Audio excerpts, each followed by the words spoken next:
Això. Benvingudes i benvinguts de nou. Gràcies, Anna, gràcies, Núria, per estar aquí amb nosaltres. Per aquests minuts estarem amb vosaltres 40-45 minuts. Una cosa, sempre, i a tothom, a tots els professionals que avui ens acompanyen, els hi demanem dues preguntes. Una és que ens ubiquin on treballen o on treballaven dins de l'àmbit de joventut, què fan i quines funcions. L'Anna Planes és la coordinadora o directora, no sé, a la Universitat de Girona, si és coordinadora ara o si és directora coordinadora del grau d'Educació Social de la Universitat de Girona. I la Núria Fernández, fins fa poc, treballava amb joves. Continua treballant, però dins d'una altra perspectiva i sentit, no? I el David Lassan, que ara sí que s'ha connectat bé. Bon dia, David. Bon dia. És un veterà, ja veterà, dintre del treball amb joves. Bé, el que us comentava, on treballeu, què feu, quines són les vostres funcions, i el cas de l'Anna serà un altre cas, un cas diferent.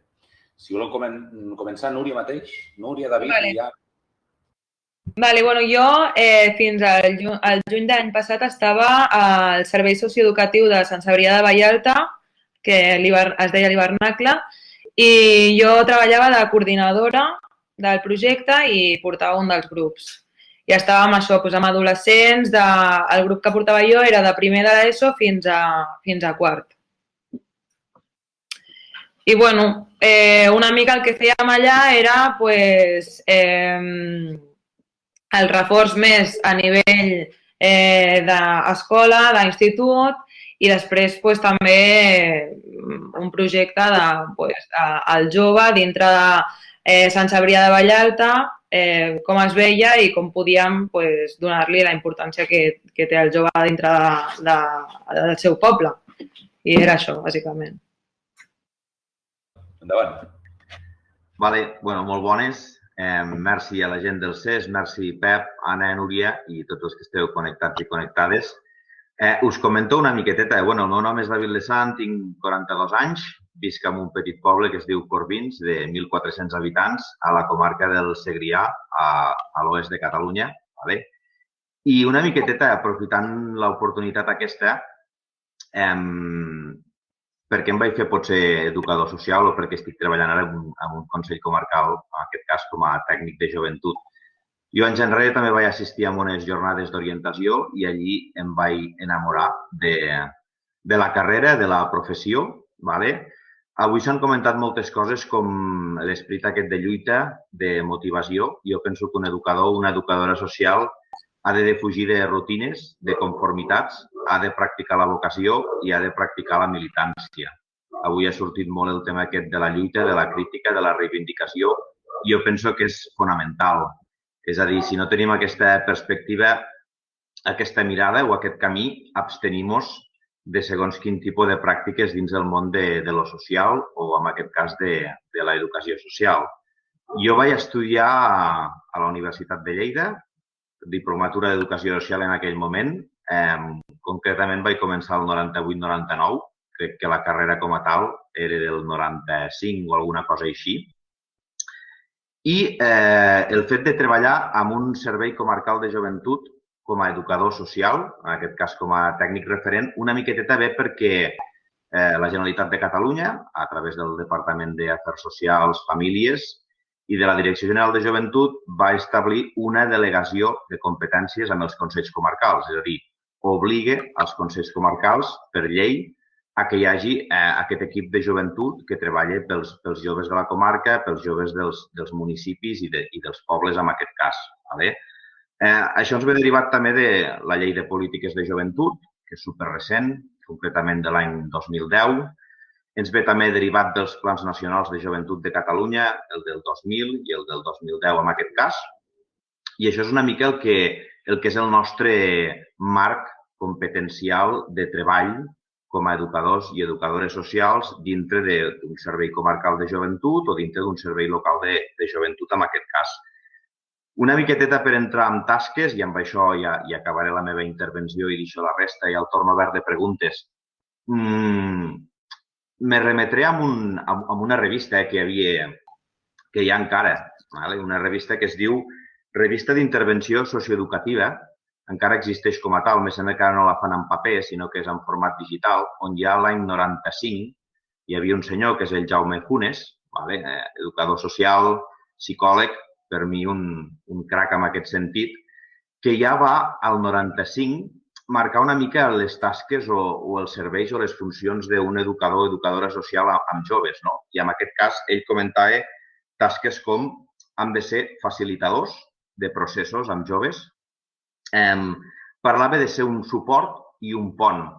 Avui s'ha comentat bastant, però jo penso que un educador o educadora social té aquest rol de facilitador o de facilitadora, de generar motor, de generar energies, de generar xarxa.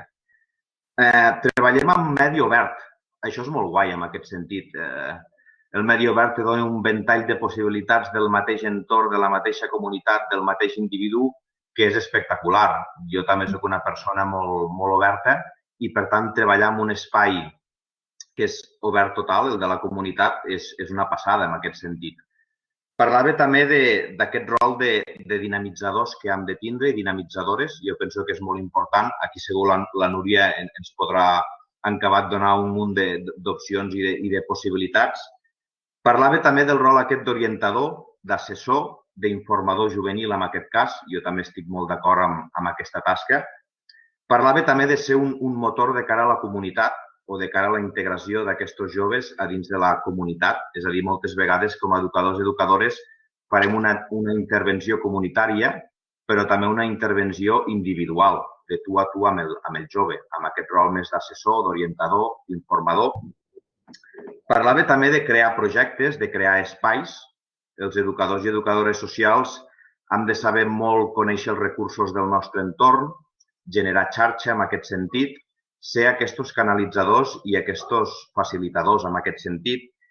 I en breu resum i de coses que s'han anat parlant i comentant, a mi m'agradaria que també us enamoréssiu d'aquesta professió i que utilitzéssiu aquestes jornades per veure la gran diversitat de perfils que han passat per aquí.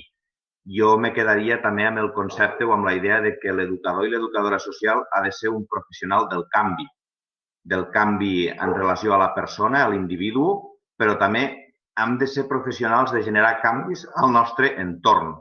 I quan dic entorn parlo des de les estructures socials, perquè algunes hem de pretendre canviar-les, de les estructures polítiques, del nostre entorn social i, per tant, també de l'individu. Aquí també una mica en la línia del que s'ha parlat d'aquesta intervenció interdisciplinar, interdepartamental i amb aquest com fora, dintre, dintre-fora, que moltes vegades hem de saber també controlar i gestionar. I d'entrada, doncs, una miqueteta això. Gràcies, David. Anna? Sí, hola, bon dia. Moltes gràcies al CES per haver organitzat, com cada any, aquestes jornades, que jo penso que són molt interessants i potser poc aprofitades per l'alumnat. Gràcies també, David i Núria, per les aportacions. David, jo crec que has fet una repassada molt general de tot el que són les funcions dels educadors i educadores socials. Bé, en tot cas, per presentar-me, i jo estic en una situació potser una mica diferent a la d'en David i la Núria. Jo soc la coordinadora dels Estudis d'Educació Social de la Universitat de Girona, però a nivell professional, la meva trajectòria professional, abans de ser professora, vaig treballar durant molt de temps en un ajuntament petit, però no tan petit com el d'en David. En aquest cas, vaig estar treballant a l'Ajuntament de Sarrà com a tècnica de cultura, joventut, esports, i era el 94 i eren les beceroles del que era la xarxa i l'inici de les feines dels tècnics de joventut. Llavors, si alguna cosa puc donar és aquesta perspectiva històrica i donar fe al que s'ha arribat a avançar. A vegades sembla que no avancem, a vegades sembla que sempre estem allà mateix, sempre ens queixem, però veient el que hi ha ara en l'àmbit de la joventut, en quant a recursos, en quant a xarxa, en quant a la mateixa llei de polítiques, el material que s'elabora des de l'Observatori, res a veure amb el que hi havia llavors, que no hi havia absolutament res, i qui estava treballant com a tècnic de joventut ens sentíem molt sols, molt sols. Teníem unes xarxes creades de tècnics de joventut on compartíem misèries i compartíem el poc que sabíem d'un costat i de l'altre. En aquest sentit, veure que hem avançat una mica i hem avançat. I que penso que la gent que ara està desenvolupant feines com a educador social en àrees de joventut està molt més preparada del que probablement estàvem els primers que vam començar a treballar en aquests àmbits. Jo soc pedagoga de la formació, però perquè no hi havia educació social quan vaig estudiar. De fet, va començar en el meu últim any de carrera, sí que vaig fer pedagogia social i probablement hagués escollit educació social si hi hagués existit. Llavors, en quant a trajectòria, la meva trajectòria professional, per tant, està vinculada clarament a l'àmbit de la joventut, com a tècnica de joventut, i a nivell actual, a nivell acadèmic i a nivell de recerca, la meva recerca està vinculada amb temes de joventut. Fa anys que estic participant en un equip de recerca on el focus d'atenció és el tema de les polítiques de joventut i el treball amb joves, el youth work, el treball amb joves, l'empoderament dels joves. Per tant, la meva activitat de recerca s'ha centrat en aquest àmbit. I a nivell docent, a part de ser professora en el grau d'Educació Social, faig també docència en el màster interuniversitari en Joventut i Societat, que si voleu i teniu interès, després una mica dels motius perquè sigui aquí també és perquè tinc aquesta vinculació amb el màster. És un màster interuniversitari únic a tot l'estat espanyol. És un màster professionalitzador, però també de recerca, interdisciplinar, interuniversitari, participa en totes les universitats públiques quasi totes les universitats públiques de Catalunya. I, si us interessa, llavors us faig 5 cèntims de com funciona el màster, què es fa, i oberta a preguntes i moltes gràcies per ser aquí tots i totes. Gràcies a vosaltres. Ja veig que aneu molt per feina. Llavors ja us preguntaré, nosaltres a tothom, a cada àmbit, a tothom hem preguntat una segona pregunta, a part de la primera presentació inicial, que era quins temes preocupen dintre de l'àmbit. Jo ara vaig una mica un punt més enllà, a la Núria, al David i a l'Anna, és que és l'ocupació, o sigui, és el tema de la cerca de feina i la cerca d'habitatge les principals preocupacions ara dels joves. I és allí on falta treballar més, i també temes emocionals, temes de salut emocional. Jo us ho pregunto així i ja us ho pregunto en general, què és els temes que actualment dintre de les polítiques de joventut, dels treball amb joves, són, diguéssim, el Pla Nacional de Joventut o per aquests propers anys, o sigui, a on cal posar el focus dintre del treball amb joves? O, Núria i David, amb els joves amb qui treballeu, què noteu, què noteu allí on s'ha d'acompanyar més, allí on, comentava el David, on provoca aquest canvi, on cal posar més el focus? Sí, jo, a veure, des de la meva perspectiva, crec que als joves sempre se'ls està demanant la típica pregunta, què voleu ser de grans, quins objectius teniu, quin és el vostre projecte de vida i tal, no sé què, i que molts cops falta donar com aquest espai per ells, perquè, o sigui, hi ha moltes preguntes que esperem una resposta i que tampoc es dona l'espai molts cops perquè ells tinguin aquesta resposta. Jo crec que on s'ha de treballar més els joves i on es veuen més sols és en el tema més emocional, d'entendre les seves emocions, de comprendre què els està passant, estan en un moment de canvi i hi ha molts, o sigui, jo he treballat a diferents ajuntaments i molts pocs per mi realment entenen la importància que té l'àmbit de joventut al seu municipi. Molts cops estan com, sí, els joves sí, fem alguna cosa, com el típic, perquè surti en el programa electoral que queda molt bé, però realment es nota molt quan estàs en un ajuntament i comprenen la importància de donar aquest espai als joves, de donar aquestes respostes als joves. Perquè al final sempre és com, és que bueno, estan ahí jugando porros, no sé què, no sé quant, ja, però és que, i tu què estàs fent perquè no estigui passant això? Estàs donant aquest espai, aquestes eines? Al final és això, nosaltres hem de ser una eina de canvi, no? Pues, tio, valoreu la importància que té. Jo crec que és aquí on s'ha de treballar. O sigui, on els joves es veuen més perduts, en entendre's, en saber en el moment vital on estan i dir, vale, potser ara mateix no sabem la resposta de cap a on tires, però busquem-la junts, tenir aquest acompanyament, un espai sa al final, on poder saber qui són. I, bueno, jo crec que és això, bàsicament. Sí, bueno, jo també us explico una miqueteta i vaig lligant coses també amb el que ha comentat la Núria i que comentava ara el Pep. Evidentment, degut a la situació de pandèmia, però no exclusivament per aquesta, hi ha un tema principal que és el del treball, la recerca de feina i la formació. És a dir, em sembla que ara estàvem amb uns índexs d'atur juvenil al voltant ja dels 32, 33, 34.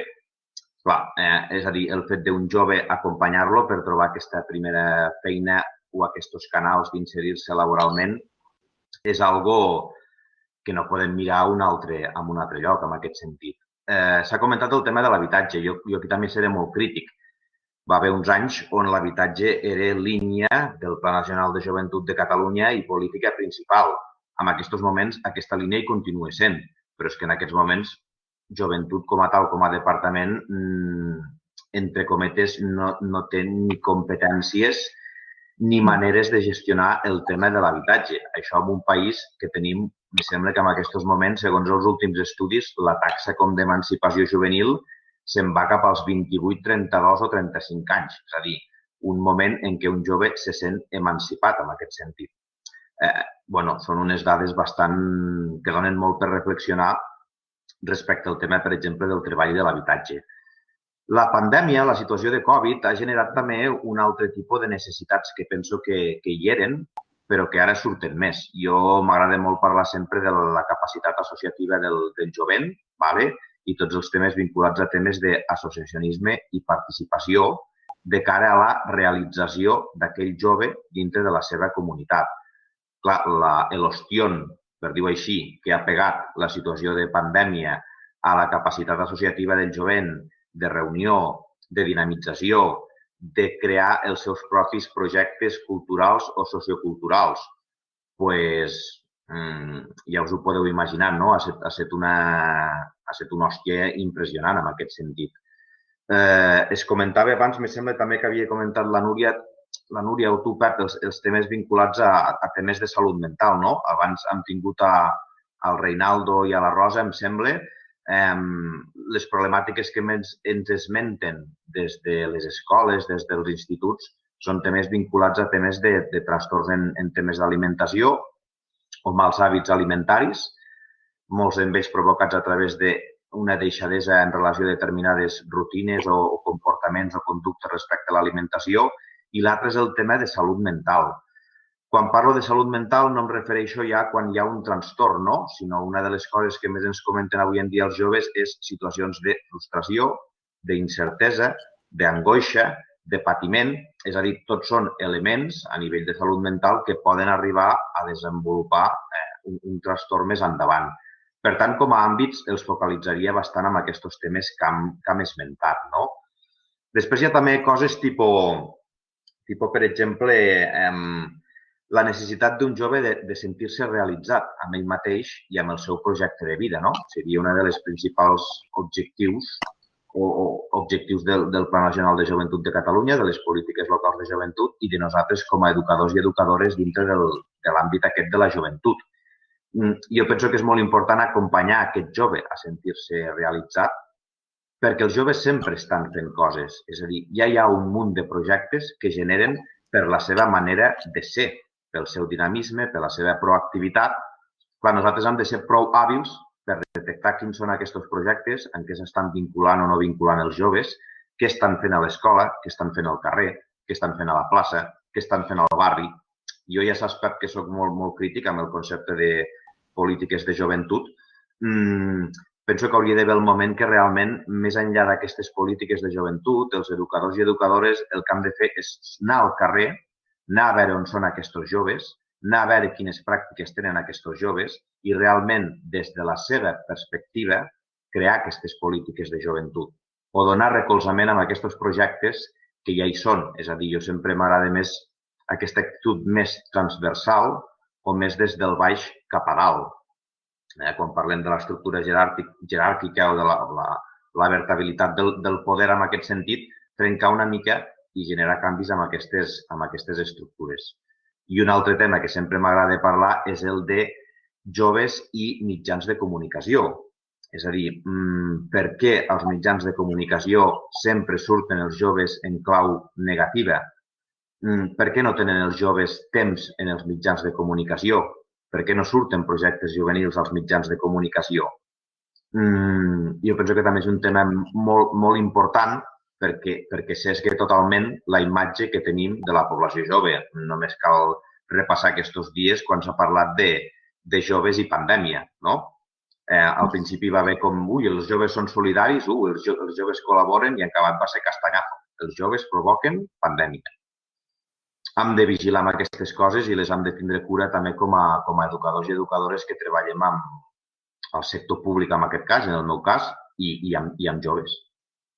Potser tindré poc a afegir, perquè la Núria i en David ja han comentat moltes coses. Primer, potser la primera idea seria que no hi ha un jove.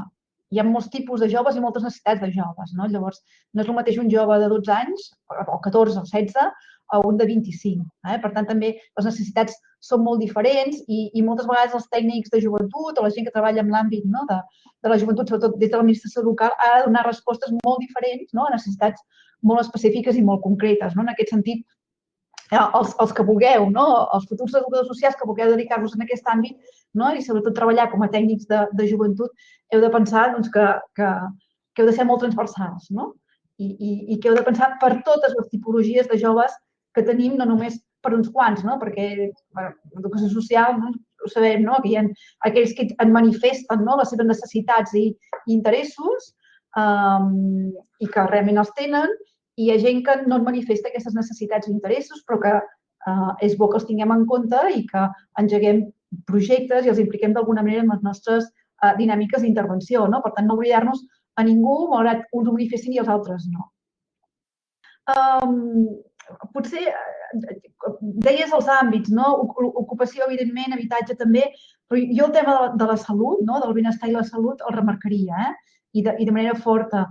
De fet, mira, fa poc vam estar fent un projecte amb tècnics de joventut d'aquí de comarques gironines i els vam demanar quina és la principal preocupació que teniu ara actualment com a tècnics de joventut en els vostres municipis. I ens van dir la salut. O sigui, més enllà de l'habitatge i de l'ocupació ens van manifestar la salut. Llavors, penso que és un tema clau i com comentava en David, el tema de la salut mental, el tema de la frustració, el tema de la gestió de l'estrès, fins i tot els que estan fent primer i segon de batxillerat amb unes càrregues ingents i una pressió ingent de feina, és un tema que és important d'abordar. Ja ni comentar l'efecte que ha tingut la situació de la Covid-19 amb alguns col·lectius de joves i la incidència que ha tingut amb el benestar d'aquests joves i aquestes joves. I l'altra cosa que voldria comentar és tot el tema que en David també l'ha apuntat, aquest concepte del user involvement anglosaxó, que el tenen molt treballat en altres països i que aquí hi és, però no hi acaba de ser-hi. És tot aquest treball o aquesta aproximació i treball amb joves, no només amb joves, sinó que això ho faria extensivament en tots els àmbits de l'educació social, aquest treball que ha de partir de les necessitats i dels interessos de les persones amb les que treballem. Aquesta aproximació més centrada en les necessitats de les persones, que a vegades no tothom té clar, i a vegades tendim a elaborar projectes perquè pensem que són interessants per als joves amb els que estem treballant, sense moltes vegades preguntar amb ells què és el que realment necessiten i què és el que realment interessa i implicar-los en el propi procés de desenvolupament del projecte o de la seva trajectòria. Llavors, penso que això també seria una idea com clau, no? El posar, no? Els joves, no? Però per extensió, jo diria totes les persones, no? Que treballen en l'àmbit de que tenen els educadors i educadores socials en el centre, no? En el centre. No? Què els interessa, què els motiva, què necessiten, no? I que participin en el disseny, no? Un codisseny, no? Diguéssim, del seu procés de millora i de creixement. Això què implica? No? Implica treballar des de dinàmiques molt més participatives, no? Probablement de les que realment s'estan aplicant en alguns dels àmbits. I penso que és complicat, no? Perquè és complicat, però en aquest sentit el que genera és una pèrdua de poder en aquest sentit per part del professional, no? Perquè traspasses, no? Empodres les persones amb les que estàs treballant, però alhora jo crec que és molt més beneficiós, no? Per la pròpia intervenció i pels propis serveis. I crec que això, no m'he anat apuntant, no sé... Ho dic perquè de veritat he comentat ja moltes coses, no? I la Núria? Gràcies. Gràcies a les tres. Una cosa, ho dic a tothom ara, qualsevol pregunta la podeu fer en xat o qualsevol comentari, com ja han fet el Jaime Juan Escribano i la Maria Gallo, us els trasllado. Us dic, Anna, Núria i David, que si també veieu vosaltres la pregunta al xat o tot, també ja la podeu respondre directament, podeu mencionar y... El Jaime Juan, primero, daros las gracias por estas charlas. Son muy interesantes. En el tema de los jóvenes pienso que se ha de presionar a medios de comunicación para que se les deje de etiquetar ninis, juventud sin futuro, generación perdida. Sí, això és el comentari del David Lessan abans, no? Que amb el tema del Covid anar parlant de joves i sembla que els joves hagin portat el virus ja, no? Bueno, y cambiar eso por una motivación, información acerca de encontrar su vocación y no un trabajo. Ser realista en cuanto a sus capacidades, universidad o formación profesional. Y, por último, incentivación en los medios cara a las salidas profesionales basadas en las nuevas tecnologías, conexiones en red, investigación, desarrollo. La Maria Gallo, més tard, diu, fa un moment, com treballeu el recolzament psicosocial front a la salut mental que esmenteu? Quins espais o eines utilitzeu? Y el Jaime, y he tornat, en cuanto al tema de la vivienda en Dinamarca, a comienzos del 2000, los minipisos eran aquell... Bueno, i deixem-ho escriure, que encara ha d'acabar.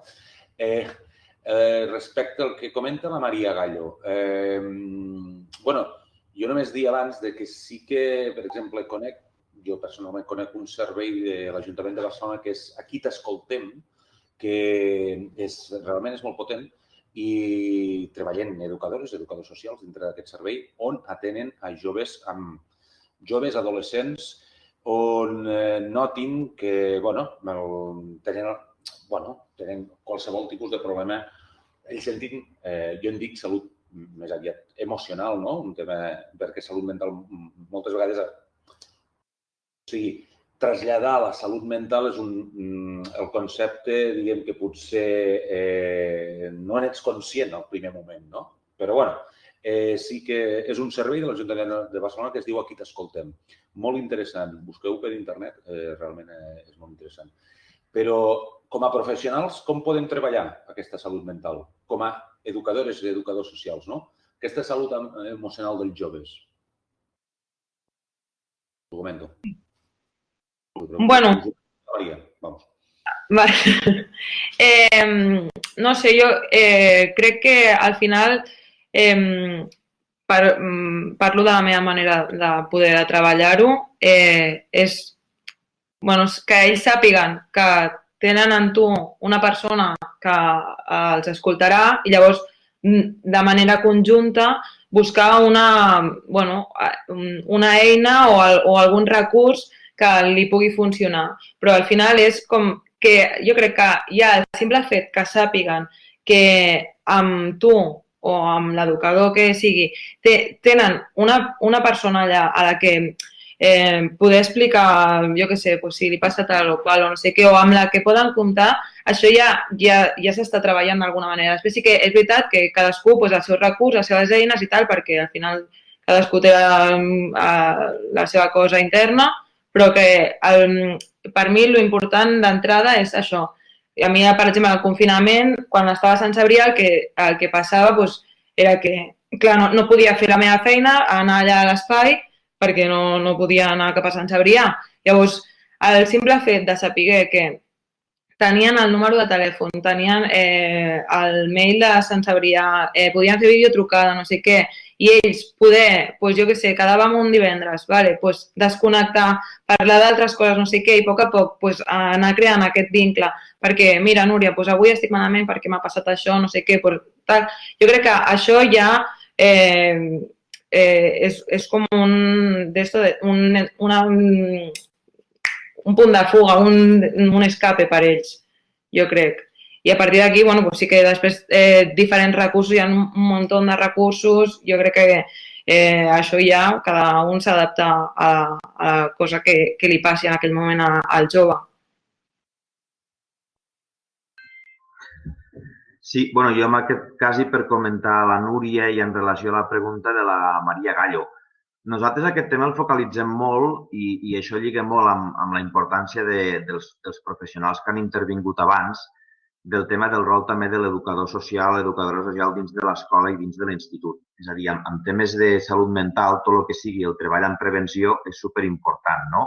Per què ho comento això? Nosaltres la major part de les intervencions les focalitzem cap a l'entorn de l'institut.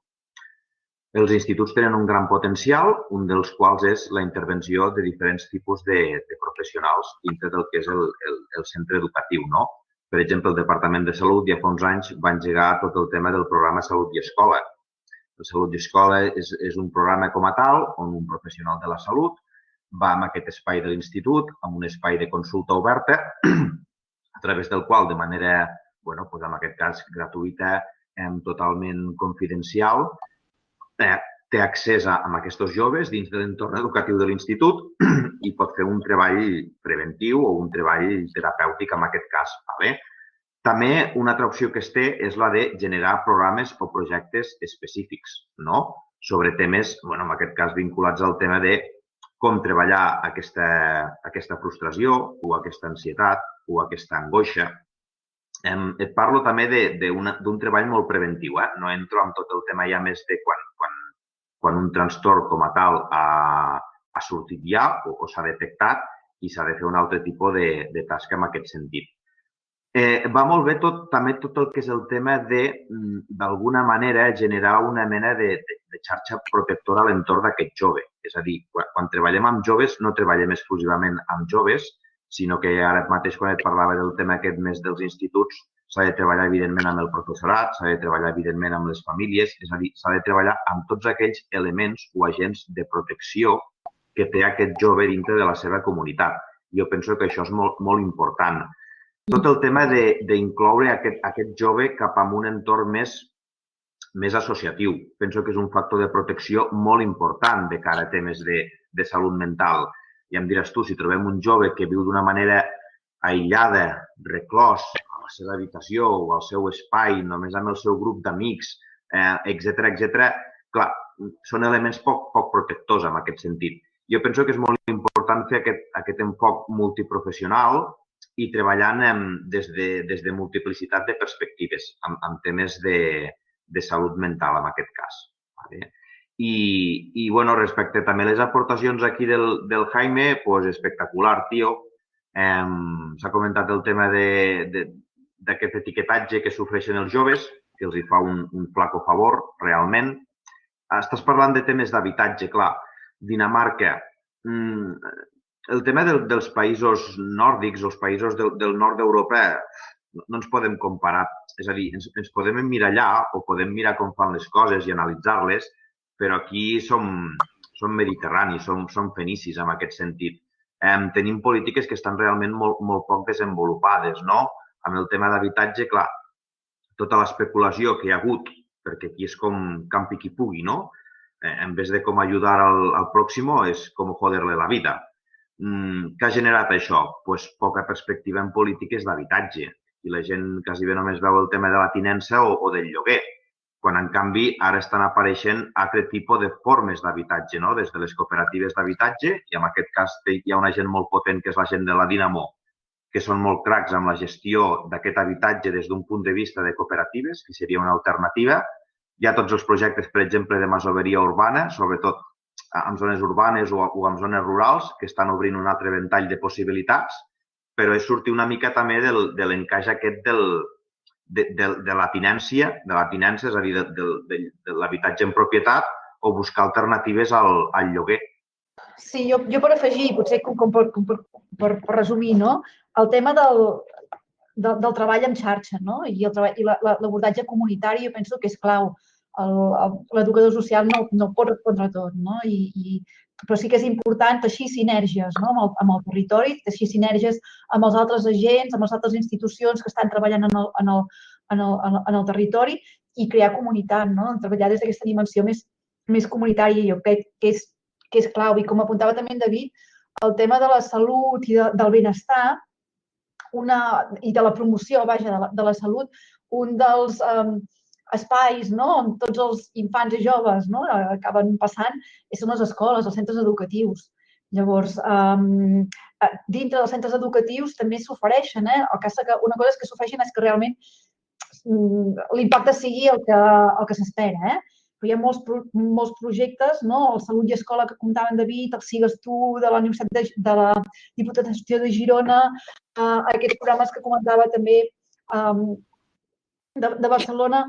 Hi ha tota una sèrie de programes específics per la promoció de la salut i per treballar pel benestar, entenent la salut, un concepte així general, qüestió no tant de malalties, sinó de benestar, que van a treballar això, l'autoestima, l'autonomia, hàbits saludables, tots aquests elements que formen part del benestar i que es toquen en programes específics.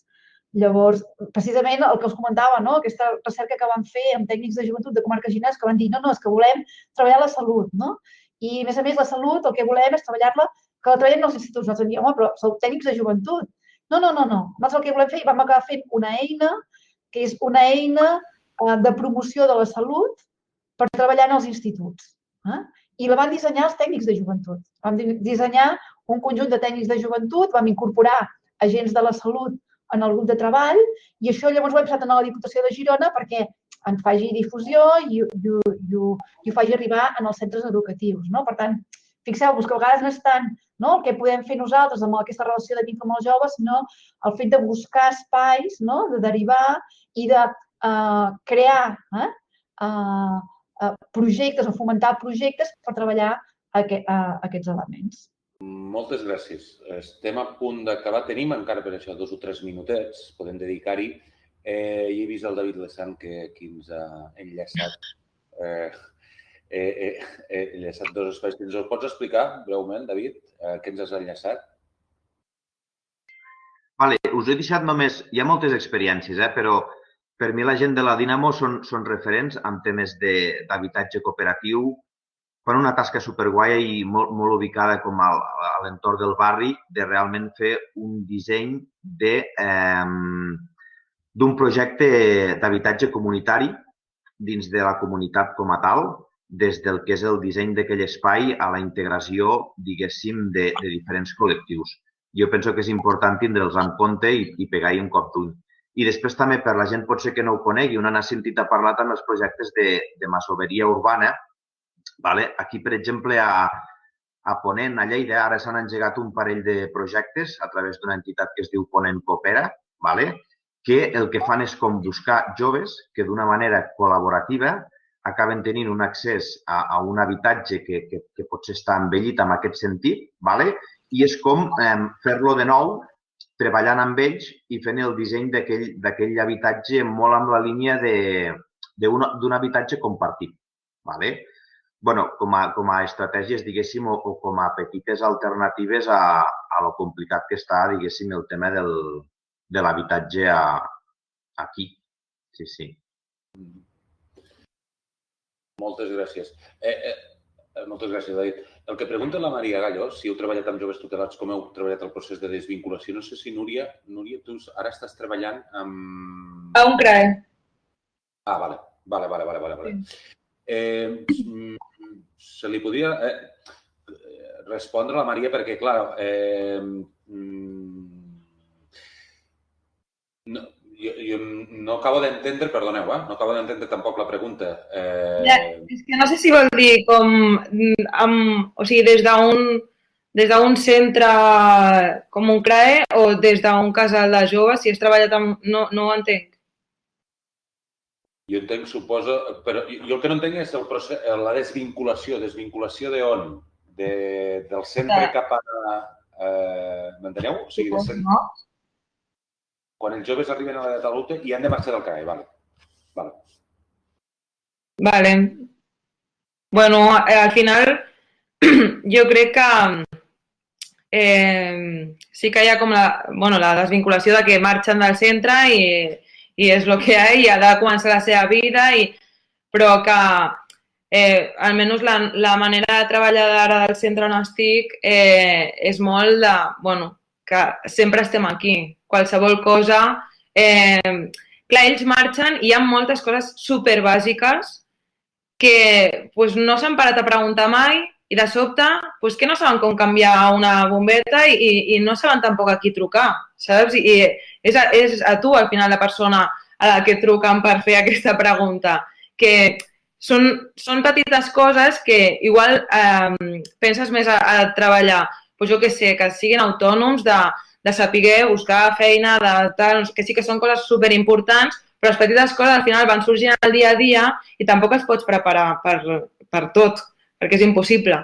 Llavors, jo crec que sí que hi ha aquesta desvinculació al final de bueno, ja no vius aquí, però una desvinculació total des del meu punt de vista no és mai, perquè al final formes part de la seva vida en un moment superimportant. També depèn d'on vagi després aquest noi o aquesta noia, si marxa amb la seva família un altre cop o si se'n va a un pis tutelat, allà ja tindrà un altre referent també, o si marxa que vol llogar ell un pis sol perquè ja té feina i tal, no sé què. Jo crec que al final sempre acabes formant part de la seva vida des d'un punt potser més present, depèn de si marxa sol o només així de quedem un dia per prendre un cafè i m'expliques una mica com et va la vida i això, però desvinculació total no és possible. Merci, Núria. Una cosa, Anna, et faig l'última pregunta, perquè abans has comentat el tema del màster interuniversitari. Si ens pots explicar, bueno, ja estem en un moment de preinscripció al màster o no? Sí. Abans de contestar aquesta pregunta, comentar, per mi un dels problemes que hi ha en l'educació social està sobretot en el tema dels CRAEs, perquè els joves no és que s'hagin de desvincular quan surten, és que s'han de vincular i desvincular constantment, perquè és un dels serveis on hi ha més mobilitat d'educadors i educadores. I per mi això és un problema.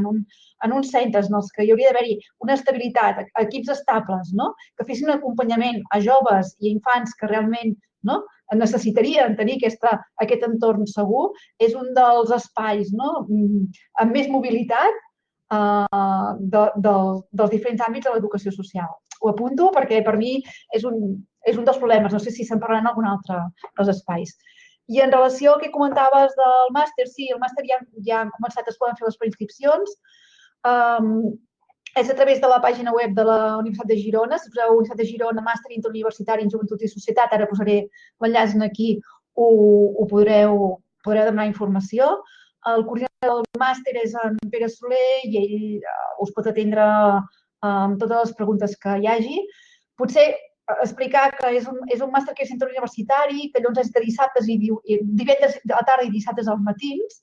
No tots, que són 3 al mes i un és virtual. Llavors, són divendres a la tarda de 4 a 9, més o menys, i els al matí. I això què fa? Fa que normalment el perfil d'estudiants que hi hagi sigui molt barrejat. Hi ha tant professionals que estan en la pràctica com estudiants que just acaben el grau. És un màster que, a més, permet veure les dinàmiques de diferents universitats, perquè un mes es va a Lleida, un mes a Tarragona, després es va a les sessions de l'Autònoma, de la Universitat de Barcelona i de Girona. Per tant, voltes pel territori, i això que pot semblar a priori un desavantatge, acaba sent un avantatge, perquè el que fa és crear molta molta xarxa i molta consciència de grup, no? Entre tots els estudiants que formen part del màster, de cada una de les promocions del màster. És un valor afegit, no? Més que un element en contra o dissuasori. I llavors, dintre el marc del màster, a més, s'ofereixen, hi ha un viatge d'estudis en un país, cada any anem a un lloc diferent, sortides d'estudis, pràctiques, treball de fi de màster. No em vull extendre perquè crec que ja ens hem passat de l'hora, però en tot cas ara posarem aquí l'adreça del màster per qui estigui interessat i vulgui demanar informació. Sí, Anna, i a més, recordar a tothom que estem gravant totes les sessions, tots els àmbits. D'aquí una setmana o 10 dies ho publicarem a la web del CES i també publicarem altra informació com aquesta, com la de l'Anna, que ara ens posarà aquí l'enllaç al màster, també us informareu. I a més, Anna, que ara amb tot el tema de confinaments comarcals és un xollo el màster, no? Perquè pots anar de lloc a lloc, vull dir, fent el màster. No, és una colla. Perdoneu. Escolteu, David, Núria i Anna, si voleu dir l'última cosa, l'últim minut, perquè d'aquí, Laura Marino i l'Antonio Alcántara ja estan connectats, però us demanaré, Laura i Antonio, que espereu 3 minutets o 4 perquè després farem una pauseta de 2 minuts. David, Núria, Anna, voleu dir les últimes paraules, les últimes recomanacions, breument? Només agrair-vos que hàgiu organitzat aquest espai per parlar sobre persones que estan treballant en temes de joventut, que jo penso és animar els futurs educadors i educadores socials que pensin en aquest àmbit també, que és un àmbit molt enriquidor, on s'aprèn molt i que hi podeu disfrutar-hi i podeu fer molt. Però en David i la Núria que estan treballant ara segur que tenen més a dir-hi.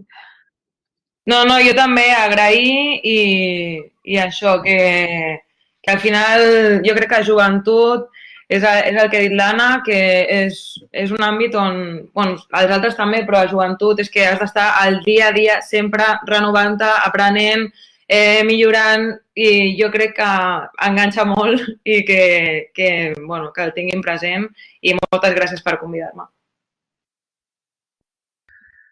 Jo van agrair-vos, Pep, Cesc, gent que heu estat per aquí i, sobretot, educació social és militància i revolució.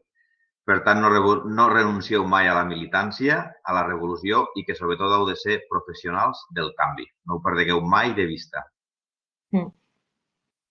Moltes gràcies, Núria, Anna, David, Lessant, pel vostre temps, per haver estat amb nosaltres aquests 45 minuts.